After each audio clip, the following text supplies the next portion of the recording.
시청자 여러분 안녕하십니까? 12월 9일 NKTV 방송입니다.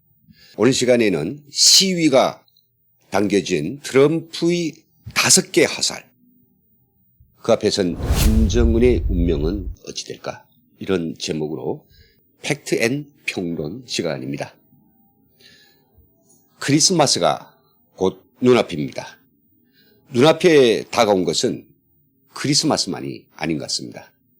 김정은이 저 혼자 그어놓은 소위 연말연시 데드라인도 바로 박도했습니다. 김정은은 데드라인을 지키지 않으면 큰 변이 난다고 울음장을 놓고 있고 동창리에서 장거리 미사일 발사 준비를 하느라 부산을 피우고 있습니다. 김정은의 이런 꼴불견을 지켜보는 트럼프 대통령의 심기 매우 불편할 것 같습니다. 물론 김정은이 쑥대 위에 올라간 민충이처럼 겁대가리도 없이 세계 넘버원 미국을 옆집 강아지 대하듯 하는 건방지고 무례하기 짝이 없는 이 도전을 더 이상 지키만 보지 않을 것입니다. 아니나 다를까 미국 정치권과 언론은 트럼프 대통령이 대북 정책이 확실히 변하고 있다고 알려왔습니다. 트럼프 대통령이 대북 정책이 변화에 영향을 준 것이 아마 미국의 주요 싱크탱크인 민주주의 수호 재단이 제출한 보고서일 것으로 보이는데요. 워싱턴이 민간단체인 민주주의 수호 재단 FDD라고 하죠. 6일 공개한 이 보고서에서 외교와 군사, 사이버, 제재, 정보 이 5개의 영역에서 전 방위적으로 대북 압박을 강화할 것을 권고드렸습니다. 최대 압박 2.0이란 제목의 보고서 저자 중 한 사람인 이 단체의 데이비드 맥스웰 선임연구원은 미국이 가능한 모든 수단을 활용해 북한을 압박하는 게 중요하다고 말했습니다.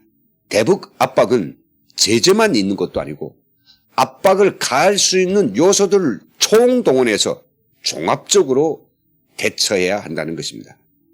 민주주의 수호재단의 이번 보고서는 미북 비핵화 협상이 장기 교착 상태에 빠져있는 상황을 타개하기 위한 방안을 아주 뚜렷이 담고 있습니다.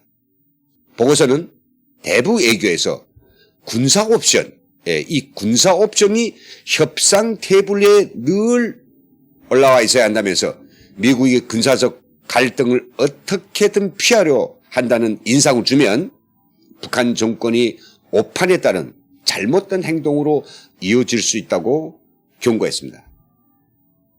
그러면서 협상 진전이 더딘 상황에서 미북 정상회담은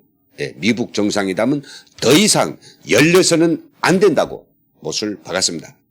이 보고서가 백악관에 제출되고 나서 트럼프 대통령의 대북 관련 발언 그리고 행정 조치들에서는 눈에 띄는 그런 변화들이 나타나기 시작했습니다. 첫째로요, 정치 외교적으로 김정은을 강하게 압박하고 있습니다. 외교적 압박에서 주된 화살은 바로 북한 인권입니다. 트럼프 대통령은 사상 처음으로 얼마 전에 백악관에 유엔 안보리 각국 대사들을 초청해서 북한 인권에 대하여 강하게 어필했습니다.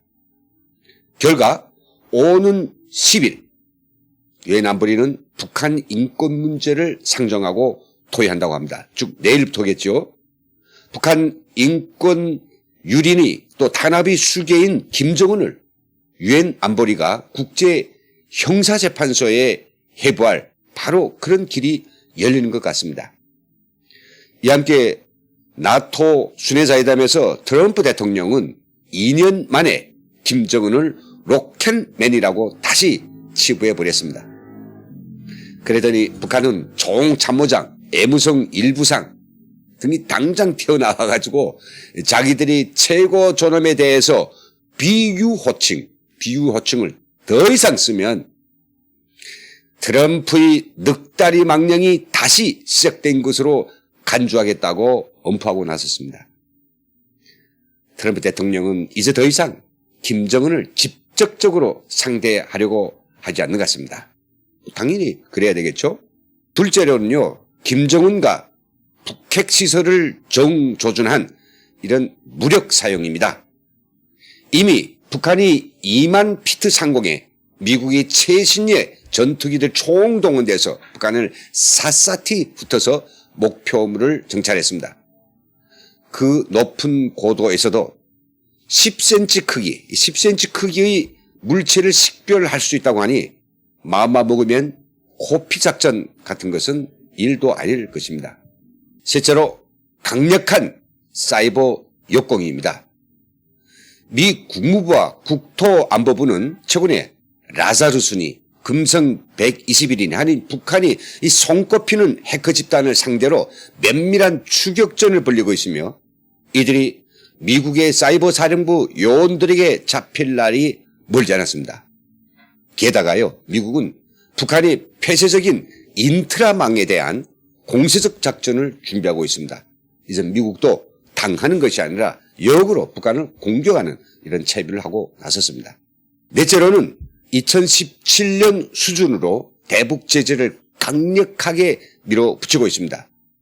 중국과 러시아가 미국과 나토와의 관계를 해결하는 데 북한을 써먹기 위해서 유엔 안보리 2397호를 위반하면서까지 연유, 식량, 이렇듯한 대북 제재 물자 반입을 눈 감아주고 있지만 그건 더 이상 허용되지 않을 것입니다. 미국은 바로 이들 국가들에 대해서 강력하게 함께 옥죄이고 있는 것입니다. 마지막으로 북한 주민들을 각성시키고 그들이 스스로 자유를 찾아 나서도록 북한의 정보를 유입하는 융단 폭격을 시작했습니다. 2020년 초, 즉 내년 1월부터 북한은 무려 350만 달러의 거액을 들어서 북한 내부회로 자유의 소식, 희망 정보를 주기 위한 대북 민간단체들의 활동을 지원하게 되는 것입니다. 트럼프 대통령이 힘껏 당긴 활에서 이 5개의 화살이 날아갈 일만 남았습니다. 또 그 화살들은 바로 김정은을 정조준하고 있습니다. 이 당겨진 화살을 트럼프 대통령이 놓기만 하면 김정은은 살아남을 수 있을까요?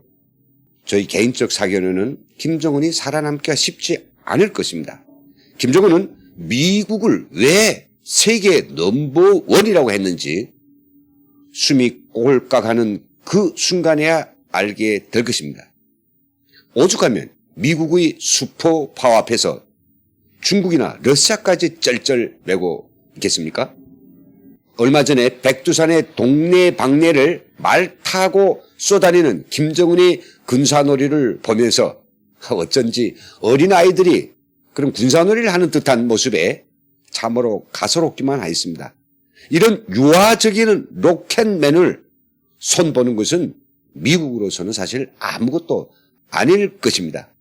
다만 미국이 국제사회의 평화와 안전을 심각하게 해치고 지어 자신이 국제사회의 룰도 바꿀 수 있는 이런 세계적인 게임 체인저가 다 된 듯이 볼성사납게 구는 김정은을 더 이상 다독이거나 회유하는 그런 방법이 아니라 불을 즐기는 자는 오직 불로 다스려야 되며 힘으로 거들먹거리는 자는 힘으로 확실하게 제압하는 것이 미국의 대북 정책이 아닐까요? 물론 이런 상황을 초래한 것은 김정은의 자업자득이고 우리 국민들과 특히 북한 주민들에게는 반가운 일이 아닐 수가 없습니다.